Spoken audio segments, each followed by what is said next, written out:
ने इस स्थान में लाकर खड़ा किया, उसने मैं प्रभु को धन्यवाद करता हूँ। கர்த்தர் என்னை அவருடைய சமூகத்திலே நிறுத்தினதற்காக நான் கர்த்தரை நன்றி சொல்கிறேன். हम सब लोग दुनिया में एक दौड़ में लगे हुए हैं। நம்ம எல்லாருமே தேவனுடைய சமூகத்துல ஒரு ஓடுகிறதை போல நாம காணப்படுகிறோம். पूरी दुनिया के लोग दौड़ रहे हैं, எல்லா ஜனங்களுமே ஓடிக்கொண்டே இருக்கிறார்கள். पर सही जगह पर जाना वही अहम है। ஆனா நம்மளுடைய ஓட்டம் கடைசியா சரியான இடத்துல போய் நிற்கணும், அதுதான் முக்கியம். हालेलुया।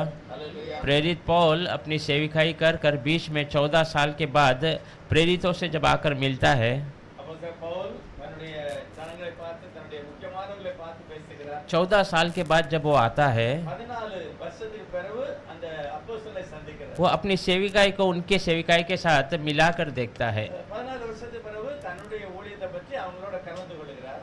तब उसको मन में बहुत आनंद होता है, அதை கேட்ட எல்லாருக்குமே ஒரு பெரிய சந்தோஷம். क्योंकि उसको लगता है मैंने जो 14 साल दौड़ा वो परमेश्वर के मर्जी के अनुसार ही दौड़ा है। அவர் சொல்லுகிறார், ஆண்டவரே நான் 14 வருஷம் ஓடினது உண்மையிலேயே உம்முடைய சித்தப்படிதான். नहीं तो मेरा पूरा दौड़ व्यर्थ हो जाता था, ऐसा कहता है। தவறாக ஓடினா அது எல்லாமே என் வாழ்க்கையில வீணா போயிடும். हालेलुया। அல்லேலூயா. आज हम हर एक दिन दौड़ रहे हैं। எல்லா நாளுமே தெய்வத்தை நோக்கி ஓடுகிறோம். हमारा दौड़ हमेशा विजय वाला ही होना है मसीह के நம்முடைய अंदर। ஓட்டம் உண்மையிலேயே வெற்றி அடைந்ததாக இருக்க வேண்டும். हालेलुया। அல்லேலூயா. जब कोई व्यक्ति दौड़ता है तो वो जीतने के लिए दौड़ता है। ஓடுகிறவர்கள் எல்லாருமே ஒரு வெற்றிக்காக தான் ஓடுகிறார்கள். हालेलुया।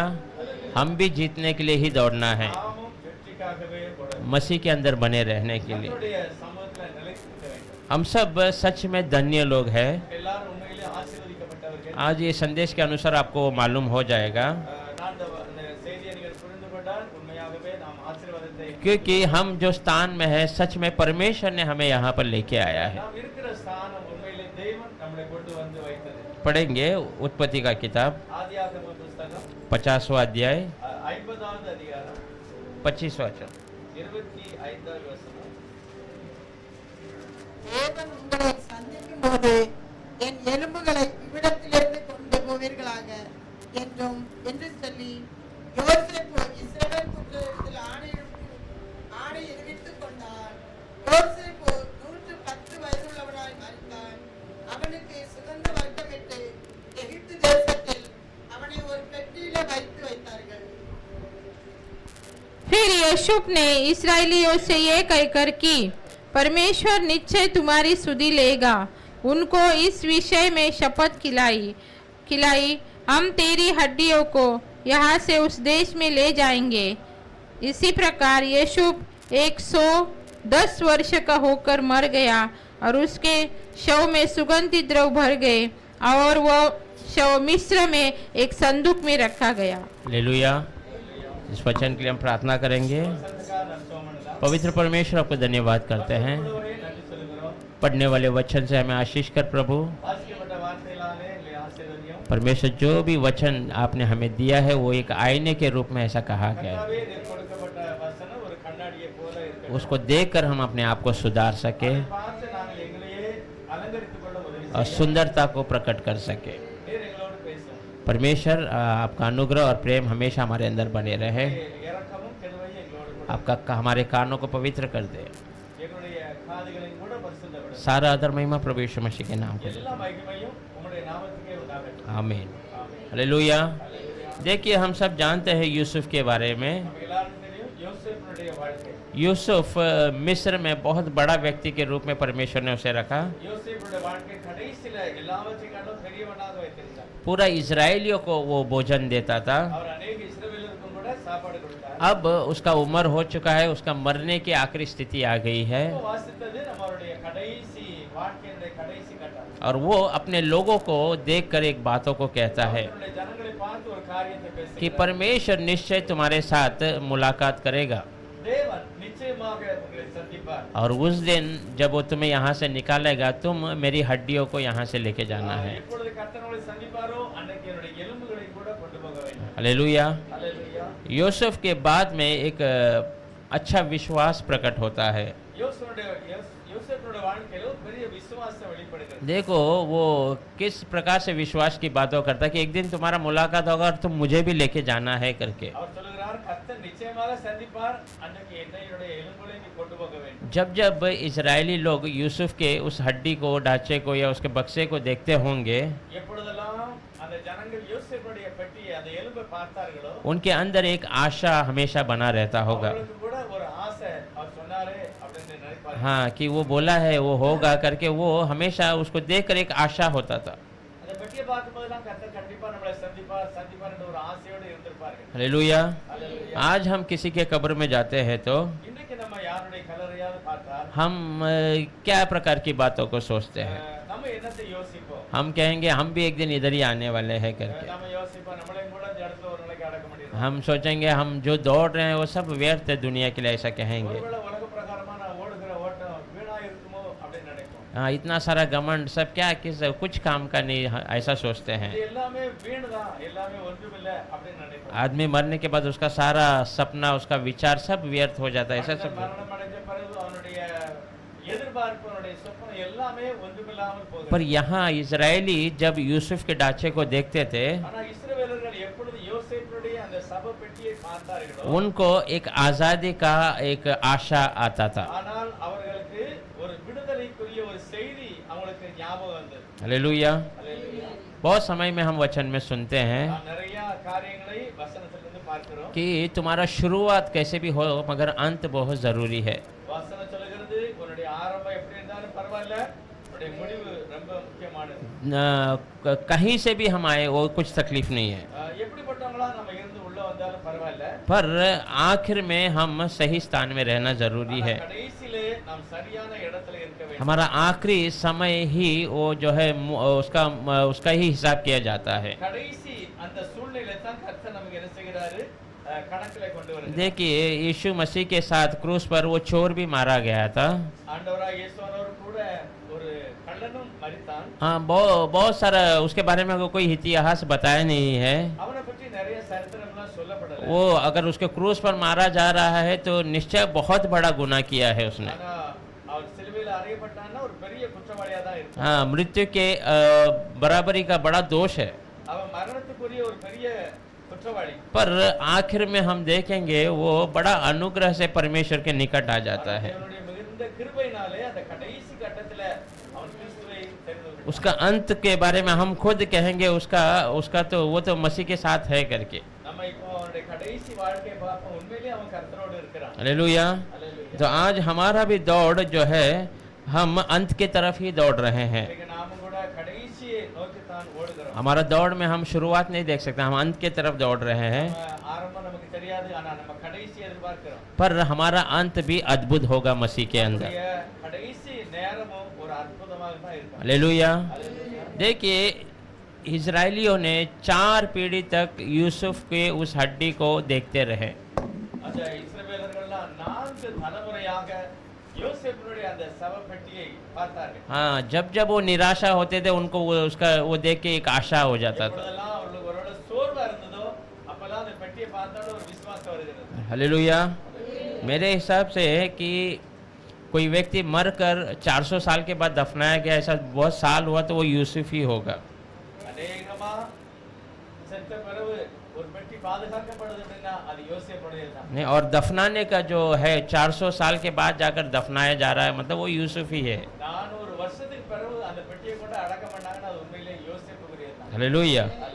उसका विश्वास का वो बातें हैं। அது அவனுடைய விசுவாசத்தின் வாழ்க்கை देखिए अब्राहम सब परमेश्वर से बुलाए गए हुए लोग हैं। ஆபிரகாமுடைய பிள்ளைகள் எல்லாம் தேவனால் அழைக்கப்பட்டவர்கள் जब आप परमेश्वर ने अब्राहम को बुलाया, ஆபிரகாமை கர்த்தரே அழைத்தார் उसने अपने सारे परिवार, अपने जात वालों को छोड़ कर आया। அவர் எல்லா அவருடைய ஏனோ ஜனம் எல்லாத்தையும் போய் விட்டுட்டு வெளியே வந்துட்டார் हम देखते हैं उसके पास धन या संपत्ति की कोई कमी नहीं थी, ஆனால் அவருக்கு வெளியே வந்த பிறகு அவருடைய வாழ்க்கையில ஐஸ்வர்யம் வந்து அவருக்கு வாழ்க்கையில குறையாம இருந்தது पर वो जो है हम देखते हैं वचन में परदेसी के माने ही वे घूमते हुए नजर आते थे। அவருடைய வாழ்க்கை நிரந்தரமா இல்லாம ஒரு பரதேசி போலவே சுத்தி கொண்டிருந்தார் हाँ, कि एक जगह में बसा है वैसा हम नहीं देख सकते அவர் हैं। நிரந்தரமா ஒரு இடத்துல உட்கார்ந்தார் परमेश्वर जहाँ जहाँ बोलते थे वहाँ जहाँ जाते थे। ஆண்டவர் எங்கெல்லாம் அவர் போக சொன்னாரோ அங்கெல்லாம் அவர் போகிறார் और उनके इतना सारा धन संपत्ति होने के बावजूद उसने कोई मैं जमीन लूंगा, मैं यहाँ पर बैठूंगा, बसेरा डालूंगा, ऐसा सोचा नहीं है। அவர் அவ்வளவு பணக்காரரா இருந்தாலும் கூட இந்த இடத்துல நம்ம வீடு கட்டி உட்காரணும் அப்படின்னு சொல்லி ஒரு நிலத்தை வாங்கினார் हाँ इतने यहाँ पर बहुत सारी हरियाली है, मैं यहीं पे बसूंगा, ऐसा उसने विचार नहीं किया। நல்லா பச்சை பச்சையா இருக்கு நம்ம மிருகத்துக்கு ஆகும்னு சொல்லி அவர் உட்காரல. क्योंकि उनका पूरा विचार जो है परमेश्वर की ओर जाना था। அவருடைய நோக்கம் முழுசுமே தேவன் எங்க போக சொன்னாரோ அங்க போகணும். हाँ आज बहुत सारे लोग, हमारे पास भी पक्का घर नहीं हो सकता है, இன்னைக்கு நிறைய पक्का घर, हमारे पास भी खुद का घर नहीं होगा। நிறைய பேர்ட்ட ஒரு நல்ல நிரந்தரமான வீடு இல்லாம कोई भी परिस्थिति क्यों ना हो, ஆனா எப்படிப்பட்ட ஒரு காரியமா இருந்தாலும் पर परमेश्वर हमारे साथ होना जरूरी है। தேவன் நம்மளோட இருக்கணும், அதுதான் ரொம்ப முக்கியம். अब्राहम के साथ परमेश्वर था, கர்த்தர் ஆபிரகாமோட இருந்தார், यूसुफ के साथ परमेश्वर था, யோசேப்போடு கர்த்தர் இருந்தார். यूसुफ को गुलामी में बेच दिया, वहां पर परमेश्वर उसके साथ था। யோசேப்பு அந்த அடிமையா இருந்த காலத்திலும் கூட கர்த்தர் அவனோட இருந்தார். यूसुफ बंदी गृह में डाला गया, तभी भी परमेश्वर उसके साथ था। யோசேப்பு ஜெயிலுள்ள இருந்தார், ஆனாலும் கர்த்தர் அவரோட இருந்தார். हालेलुया। हम जहां कहीं भी हो, நாம் எப்படிப்பட்ட சூழ்நிலையில இருந்தால் परमेश्वर हमारे साथ होना है। கர்த்தர் நம்மளோட கூட இருக்க तो हमारे पूर्वज वो भटकते हुए परदेसी के माने ही दिखाई दिए थे। ஒருவேளை நம்முடைய வாழ்க்கை அப்படி இப்படிமாக இருக்கலாம். वे जो अब्राहम को हम देखेंगे, वो कभी एक स्थान में बैठे नहीं है। ஆபிரகாம் ஒரு இடத்துல நிரந்தரமாக இருக்கல. इतने धन संपत्ति होने के बावजूद उन्होंने घर खरीदा नहीं है। அவர் இவ்வளவு திரளான ஐஸ்வர்யமும் இருந்தாலும் கூட ஒரு தனக்கு வீட்டுக்காக ஒரு இடத்தை வாங்க. पर जब उसकी औरत गुजर जाती है सारा, எப்பொழுது அவருடைய மனைவி இறந்து போனாங்களோ तब अब्राहम एक स्थान को, एक जगह को खरीदता है। அப்பதான் அவர் பணம் கொடுத்து ஒரு இடத்தை வாங்குகிறார். हालेलुया। ये विश्वास के जीवन के लोगों के जीवन को हम देखना बहुत जरूरी है। இதை நம்ம பார்க்கும்போது ஒரு விசுவாசியுடைய விசுவாச வாழ்க்கை. देखिए आज हम घर खरीदने के लिए बहुत प्रयास करते हैं। இன்னைக்கு நம்ம வீடு வாங்குறதுக்கு நிறைய பிரயாசப்படுகிறோம். हाँ हमारे पास भले ही धन संपत्ति नहीं है, मगर हम प्रयास ज़्यादा करते हैं। நம்மகிட்ட நிறைய பணம் இல்லாட்டாலும் கூட நம்ம எப்படியாவது ஒரு வீடு வாங்க பிரயாசப்படுறோம். पर हमारा उदाहरण अब्राहम, ये लोग को अगर हम देखेंगे, इन्होंने उसका प्रयास नहीं किया है। ஆனால் ஆபிரகாம் ஈசாக்கோ இப்படிப்பட்ட காரியத்தை நம்ம பிரயாசப்பட்டோம். उनका प्रयास कि ये मेरे लिए, ये दुनिया मेरा नहीं है। அவங்களுடைய தெரிஞ்சது இதெல்லாம் உலகம் நமக்கு நிரந்தரமானதல்ல. हाँ थोड़े दिन यहाँ रहना, मगर हमारा निरंतर जो है वो परमेश्वर का भवन, वो परमेश्वर की उपस्थिति। நினைச்சாங்க நம்ம கொஞ்ச நாள் உலகத்துல வாழ போறோம், நமக்கு நிரந்தரம் பரலோகம் தான். तो उसने जब जमीन खरीदा तो उसकी औरत को दफनाने के लिए उसने जमीन खरीदा। ஆபிரகாம் நிலம் வாங்கினது அவருடைய மனைவியை அடக்கம் பண்ணுவதற்கு தான். हालेलुया। पढ़ेंगे उसे उत्पत्ति ஆதியாகமம் 25वां अध्याय 25வது அதிகாரம் 9वां और 10वां वचन।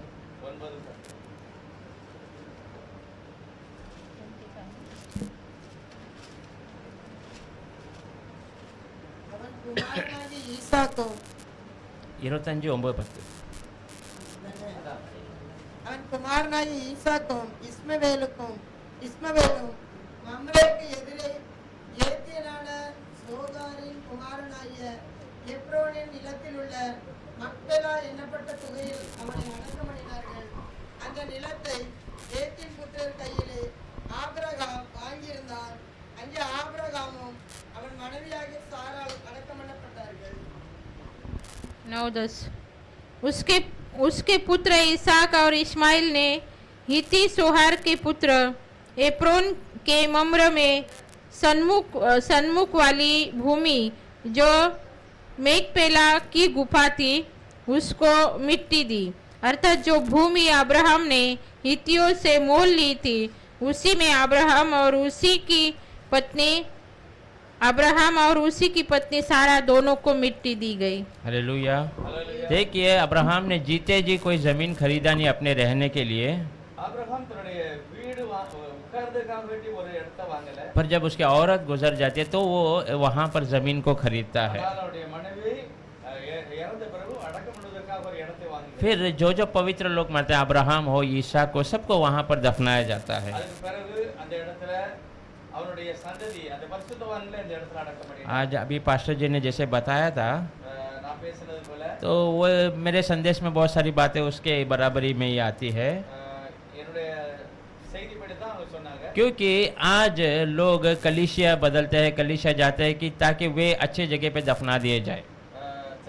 சில சபைகளுக்கு போவாங்க, நல்ல இடத்துல அடக்கம் பண்ணப்படுறாங்க. हाँ अच्छे से मेरा जो बच्चों का शादी होना है। நல்ல இடத்துல என்னுடைய பிள்ளைகளுக்கு திருமணம் ஆகும். देखिए उनका विचार मसीह को पकड़ने का किस प्रकार की बातों में है। அவங்களுடைய வாழ்க்கையில ஆண்டவரை எப்படிப்பட்ட காரியத்தை பிடிக்கிறார்கள். वो दफनाने के लिए और शादी के लिए अच्छी बातों के लिए केवल मसीह को पकड़ना चाहते हैं। திருமணத்துக்கு அல்லது அடக்கத்துக்கு தான் ஆண்டவரை பின்பற்றுவார். और वैसे लोगों के बारे में वचन कहता है वे मूर्ख है करके, அப்படிப்பட்ட ஜனங்களை பார்த்து ஒரு புத்தியினனே அப்படின்னு வேதம். क्योंकि यूदास को अगर हम देखेंगे मसीह के साथ होकर भी वो मसीह का नहीं बन सका, யூதாசை பார்க்கும்போது அவன் ஆண்டவரோட கூட இருந்தும் அவன் கிறிஸ்தவனாகவே இல்லை. क्योंकि उसने जो मसीह को पकड़ा था वो पैसों के लिए पकड़ा था। ஆனால் அவன் ஆண்டவரை பின்பற்றினது பணத்துக்காக தான். हालेलुया।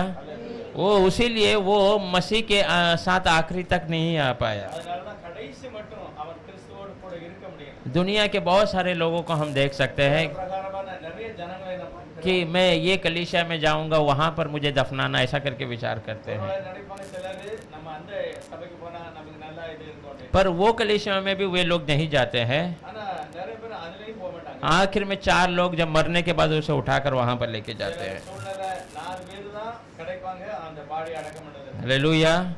कलीसिया है परमेश्वर को धन्यवाद करने के लिए, ஆனால் ஆண்டவரை ஆராதிப்பதற்கு தான் சபை. उसकी स्तुति उठाने के लिए है। அவரை மகிமைப்படுத்துவதற்காக. देखिए यूहन्ना के किताब में एक अंधे व्यक्ति को परमेश्वर चंगा करता है। யோவான் புத்தகத்துல ஒரு பிறவி குருடனை கர்த்தர் சுகமாக்குகிறார். जब परमेश्वर उसे चंगा करता है अंदर कलीसिया में बहुत भगदड़ हो जाता है।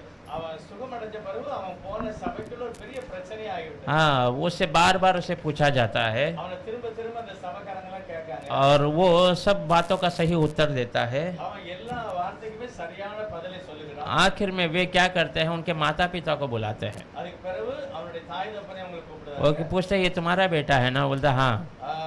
கேட்காங்க இது உன்னுடைய மகனா அப்படின்னு கேட்காங்க. और वो कहते हैं हाँ ये हमारा ही बेटा है। அவன் சொல்றான் ஆமா இது என்னுடைய மகன் தான். क्या ये अंधा जन्म हुआ था? वो बोलता हाँ अंधा जन्म हुआ था। உண்மையிலேயே உங்க பையன் குருடனா தான் பிறந்தானா? हाँ, वो बोलते हैं हाँ अंधा पैदा हुआ था। ஆமா உண்மையிலேயே குருடனா தான் பிறந்தான். तो फिर आज वो कैसा देख रहा है करके पूछते हैं। எப்படி இந்த பையனுக்கு சுகம் கிடைச்சதுன்னு கேட்காங்க. तो उस वचन में ऐसा लिखा है उनके माता पिता वो भवन के डर से, वो कलीसिया के जो अधिकारियों के डर से वो कहते हैं ये जवान है आप इससे पूछिए करके कहते हैं। அந்த வசனம் சொல்லுகிறது அந்த தாயும் தகப்பனும் சபைக்கு பயந்து போய் அந்த இயேசுதான் சுகமாக்குறான்னு சொல்ல பயந்தாங்க. हालेलुया।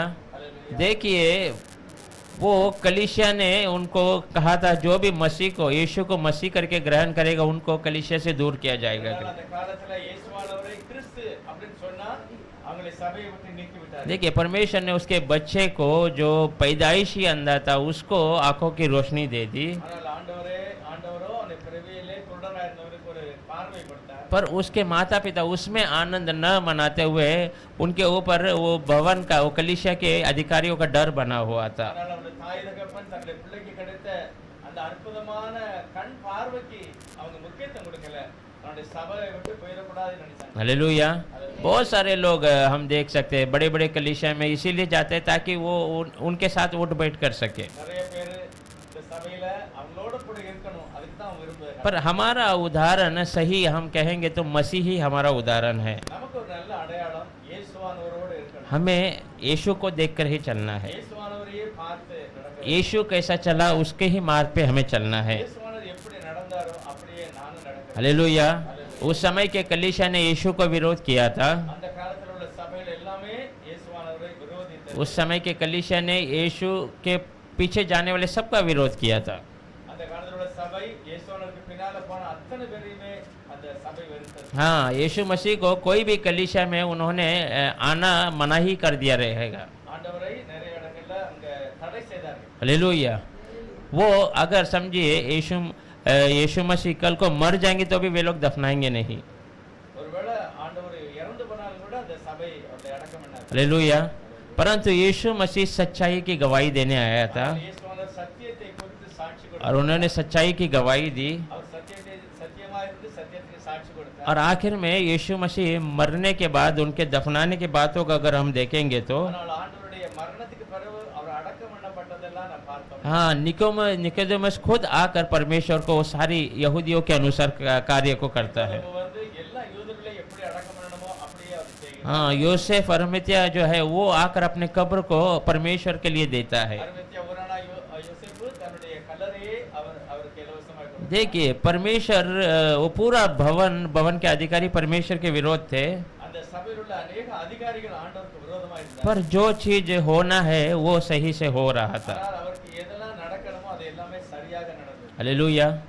यूसुफ हमेशा वो बातों को बताता था कि जब मैं मरूंगा आप मुझे यहाँ पर रखना नहीं है। யோசேப்பு சொல்கிறார், நான் மரணம் அடைந்தால் என்னை அடக்கம் பண்ணாதங்க, என்னுடைய பெட்டியை வைங்க அப்படின்னு. हालेलुया। मुझे कानान देश में जाकर दफनाना है। எனக்கு கானான் தேசத்துல கொண்டு வந்து என்னை அடக்கம் பண்ண வேண்டும். सारे लोगों को, याकूब को भी अगर हम देखेंगे तो யாக்கோபை குறித்து நான் பார்த்தால் याकूब जब मरने की स्थिति में आता है யாக்கோபு கூட கடைசியா தன்னுடைய மரணம் அடைய போகிற வேளையில तब अपने बेटों से, यूसुफ से कहता है तो मुझे यहाँ पर दफनाने का नहीं, யோசேப்பை பார்த்து யாக்கோபு சொல்கிறார், என்னை நீங்க அடக்கம் பண்ண கூடாது, यहाँ मुझे कानान में जाकर दफनाना है। என்னை நீங்க கானான் தேசத்துல கொண்டு தான் அடக்கம் பண்ண. क्यों ये लोग उस दफनाने के स्थान को अहम कर रहे थे? இதனால இவங்க எல்லாரும் அடக்கம் பண்ண இடத்தை முக்கியப்படுத்துகிறாங்க. क्योंकि मरने के बाद किधर भी दफनाए कुछ बड़ी बात नहीं है। அடக்கம் மரணத்த பிறகு எங்க அடக்கம் பண்ணாலும் அதை பற்றி हाँ, जिंदा रहने के लिए हमें अच्छे स्थान की आवश्यकता है, நம்ம உயிரோட வாழ்வதற்கு நல்ல இடங்களை தேடலாம். पर मरने के बाद क्या मतलब है?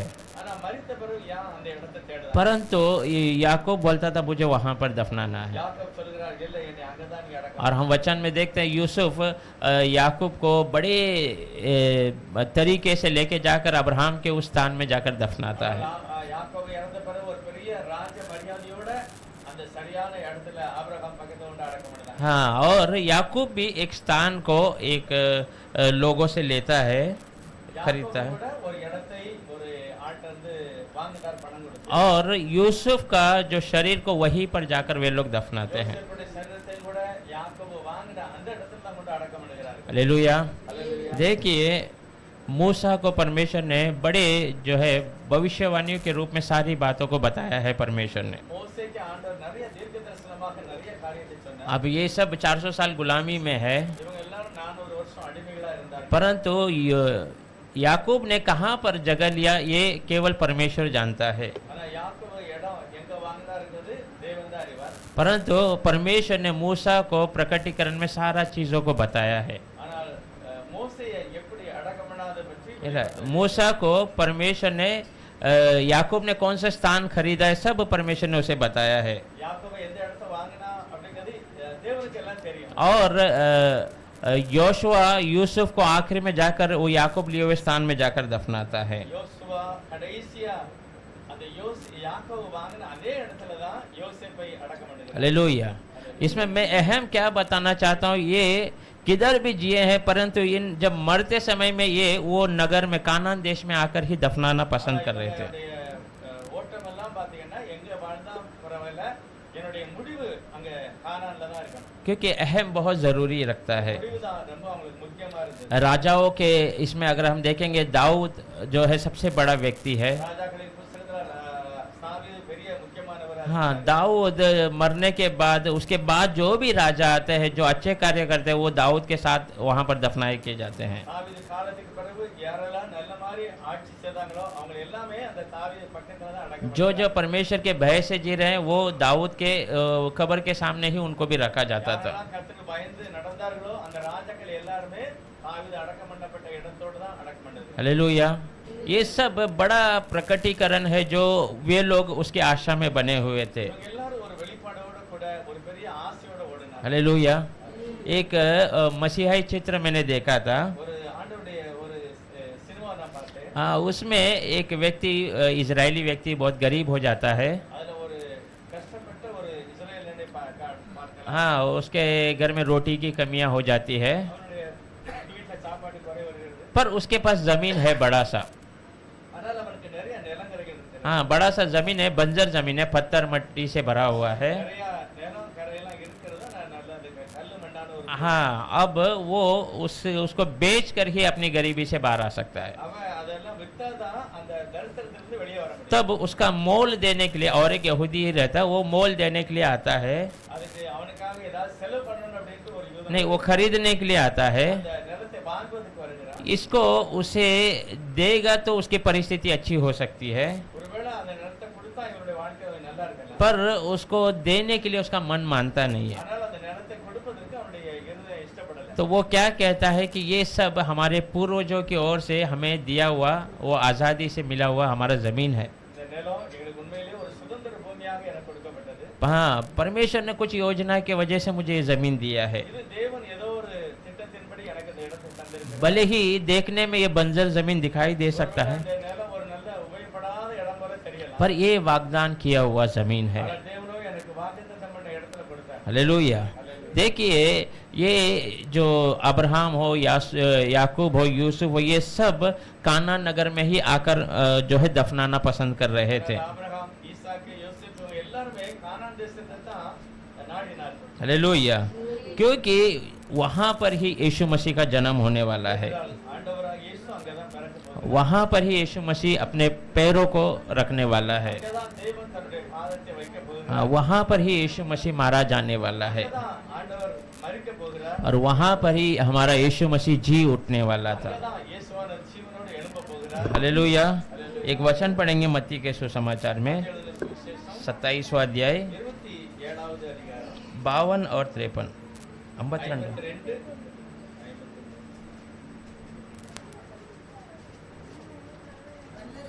கல்லறைகளும் திறந்தது. நித்திரை அடைந்திருந்த அநேக பரிசுத்தவான்களுடைய சரீரங்களும் எழுந்திருந்தது. அவர் உயிரோடு எழுந்த பின்பு இவர்கள் கல்லறைகளை விட்டு புறப்பட்டு பரிசுத்த நகரத்தில் பிரவேசித்து அநேகருக்கு காணப்பட்டார்கள். और देखो मंदिर का पर्दा मत्ती और 27 52 53 हाँ, 52 और कब्रें खुल गई और सोए हुए पवित्र लोगों के बहुत से शव जी उठे, और उसके जी उठने के बाद वे कब्र में से निकलकर पवित्र नगर में गए और बहुतों को दिखाई दिए। हालेलुया। देखिए, यीशु मसीह जब मर जाता है, ஆண்டவர் எப்பொழுது இயேசுவானவர் மரித்தாரோ मरकर जब तीसरा दिन जी उठता है, மூன்றாவது நாள் மறுபடியும் உயிரோடு எழுந்தார். जब वो जी उठता है, बहुत सारे पवित्र लोगों का कब्र खुल जाता है, ऐसा वचन कहता है। நிறைய பேருடைய கல்லறைகள் திறக்கப்பட்டது. हालेलुया। बहुत लोग मसीह के साथ नजर आए, ऐसा वचन कहता है। சொல்றது அவர் உயிரோடு எழுந்த பிறகு நிறைய பேர் அந்த அந்த எருசலேமிலே காணப்பட்டார். ये जो पूर्व पिताओं की आशा यही है कि हम मसीह के साथ उठना है, பழைய ஏற்பாட்டில் உள்ள அநேக பரிசுத்தவான்களுடைய ஒரு ஆசை இதுவா தான் இருந்தது. इसीलिए वे जो है काना नगर में जाकर दफनाना पसंद करते थे, அதனால தான் எல்லாருமே அந்த கானான் தேசத்தை விரும்பினார்கள். क्योंकि मसीह एक दिन आएगा, இயேசுவானவர் ஒரு நாள் வருவார். वो आकर जब जी उठेगा उसके साथ हम भी उठना है அவர் करके। ஒரு நாள் உயிரோடு வரும்போது நானும் அவரோடு கூட வெளியே வர வேண்டும். हालेलुया। उसीलिए जो दफनाए जाने वाला स्थान बहुत अहम है। ஆகவே அடக்கம் பண்ணப்படியே ஒரு இடத்தை அவர் விரும்பினார். हाँ, हम भी बहुत समय में सोचते हैं हम कहाँ पर दफनाए जाएंगे करके, ஒருவேளை நாம் கூட நினைக்கலாம் நாம் எப்படிப்பட்ட இடத்துல அடக்கம் பண்ணப்பட कौन से कलीसिया से दफनाए जाएंगे, ऐसा सोच सकते हैं। சபையில மூலமா அடக்கம் பண்ணப்பட்ட நல்லது. हाँ, कलीसिया दफनाने के लिए नहीं है, ஆனா சபை அடக்கம் பண்ணுவதற்காக அழைக்கப்படவில்லை. कलीसिया हमें मसीह के अंदर बढ़ाने के लिए बुलाया गया और சபை बनाया गया है। தேவனோடு நம்மை நடத்துவதற்காக தேவன் தெரிந்து कलीसिया के द्वारा हम मसीह में और आगे बढ़ने के लिए बनाया गया है। மூலமாக நாம் தேவனோடு அதிகமாய் நடக்க வேண்டும். कलीसिया के द्वारा हम मसीह के बहुत सारे आशीषों को पाने के लिए बनाया गया சபை है। மூலமாக நான் கிறிஸ்துக்களாக अनेक நன்மைகளை பெற வேண்டும். हाँ, हम कलीसिया के अंदर नहीं दफनाया जाना चाहिए, சபைக்கு உள்ள நம்மளை யாரும் அடக்கம் பண்ணக்கூடாது. पर हम मसीह के अंदर दफनाया जाना जरूरी है। கிறிஸ்துவுக்குள்ளாக அடக்கம் பண்ணப்பட और वचन कहता है हम मसीह के अंदर दफनाए गए हैं। பைபிள் சொல்லுது நாம் கிறிஸ்துவோடு கூட அடக்கம் பண்ணப்பட்டோம். हालेलुया। அல்லேலூயா. पूर्व जो वो काना नगर में आकर दफनाए जाते थे, பழைய காலத்துல எல்லாருமே கானான்ல வந்து அடக்கம் பண்ணப்பட்டாங்க. ताकि वो मसीह के साथ जब वो जी उठे हम भी जी उठना है करके। அவங்க நினைத்தாங்க இயேசு உயிரோடு வரும்போது நாமும் வர வேண்டும். ऐसे हम सच में बहुत आशीषित लोग हैं, உண்மையிலே நாம் உண்மையாகவே ஆசீர்வதிக்கப்பட்டோம். क्योंकि वचन हमारे बारे में क्या कहता है। நம்மை பற்றி கர்த்தருடைய வசனம் என்ன சொல்கிறது? रोमियो की किताब में ரோமன் எழுதின நிருபம் 4वां अध्याय 4வது அதிகாரம் 6वां अध्याय 4वां वचन 6वां अध्याय 6வது அதிகாரம் 4வது வசனம். ஆதலால் அவருடைய மரணத்தின் சாயலில் நாம் இணைக்கப்பட்டவர்கள் ஆனால் அவர் உயிர்த்தெழுதலின் சாயலிலும் இணைக்கப்பட்டிருப்போம். अंत उस मृत्यु का बपतिस्मा पाने से हम उसके साथ गाड़े गए, ताकि जैसे मसीह पिता की महिमा के द्वारा मरे हुए में से जिलाया गया, वैसे ही हम भी नए जीवन की सी चाल चले। हालेलुया। அல்லேலூயா. मसीह में हम बपतिस्मा लिए, वचन कहता है हम उसके साथ दफनाए गए हैं। பைபிள் சொல்கிறது இயேசுவோட நாமத்துல ஞானஸ்நானம் எடுத்தவர்கள் அவரோடு கூட அடக்கம் பண்ணப்பட்டார்கள். हालेलुया।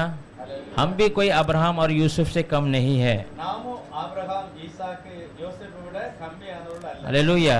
हम सीधे मसीह के अंदर दफनाए गए हैं। நாம் கிறிஸ்துவோடு கூட அடக்கம் பண்ணப்படுகிறோம். कैसे दफना के? यीशु मसीह के नाम से बपतिस्मा लेकर, எப்படி அடக்கம் பண்ணப்படுகிறோம்? இயேசுவோட நாமத்துல ஞானஸ்நானம் பெறும்பொழுது. और उस जैसा यीशु मसीह उठा वैसे हम भी उसके साथ उठे हैं, ऐसा वचन कहता है। இயேசுவானவர் எப்படி எழுந்தாரோ அப்படியே நாமும் எழுந்திருக்கிறோம். कोलोसियन 2 अध्याय 12 वचन भी वही बातों को बताते पढ़ेंगे। 2 அதிகாரம் 12வது வசனமும் அதே சொல்லுகிறது.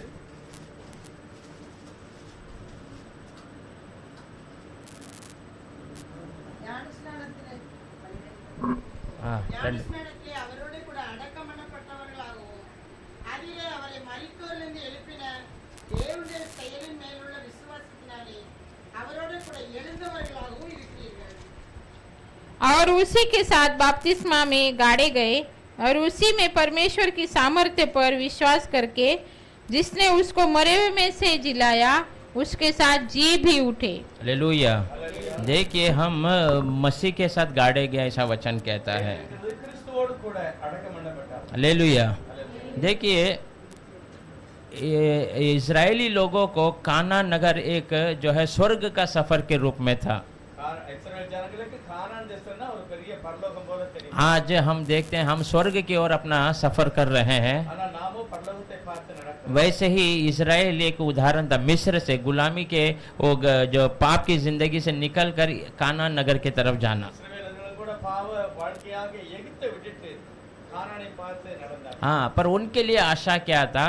அவருடைய ஆசையெல்லாம் எப்படி இருந்தது? उनका मतलब एक उम्मीद, एक विश्वास क्या था? அவங்க எல்லாருடைய ஒரு நம்பிக்கை, ஒரு விசுவாசம் எப்படி இருந்தது? हाँ, वे जब यूसुफ के शरीर को देखते थे उनको एक आशा आता था। எப்பொழுதெல்லாம் யோசேப்புடைய சரீரத்தை பார்த்தாங்களோ அப்பெல்லாம் அவங்களுக்கு ஒரு ஆசை வந்தது. पर हमारे लिए क्या देखकर हमें आशा आता है? ஆனா நமக்கு எதை பார்த்தா அந்த நம்பிக்கை விசுவாசம் வருகிறது? यीशु मसीह का वो खाली खबर को देखकर हमें वो आशा आता है। இன்னைக்கு நாம் ஆண்டவராகிய இயேசுவின் கல்லறையை பார்த்து தான் நம்முடைய விசுவாசம் வளரும். हालेलुया।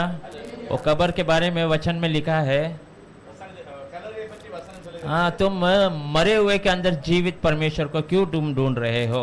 பைபிள் சொல்லுகிறது உயிர் உள்ளவரை மரித்தோரிடத்தில் தேடுகிறது. वो यहाँ नहीं है, वो जिंदा हो गया है। அவர் இங்கே இல்லை, அவர் உயிரோடு இருக்கிறார். हालेलुया।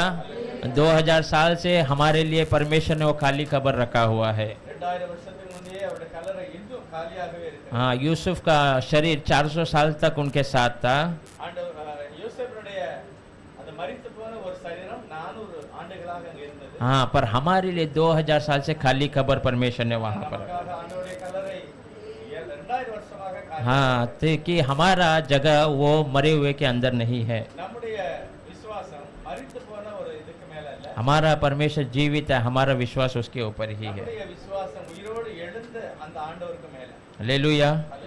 परमेश्वर ये वचन द्वारा हमें आशीष करें। கர்த்தாவே இந்த வார்த்தைகளை ஆசீர்வதிப்பாராக. ஜெபம் பண்ணலாம். प्रार्थना करेंगे।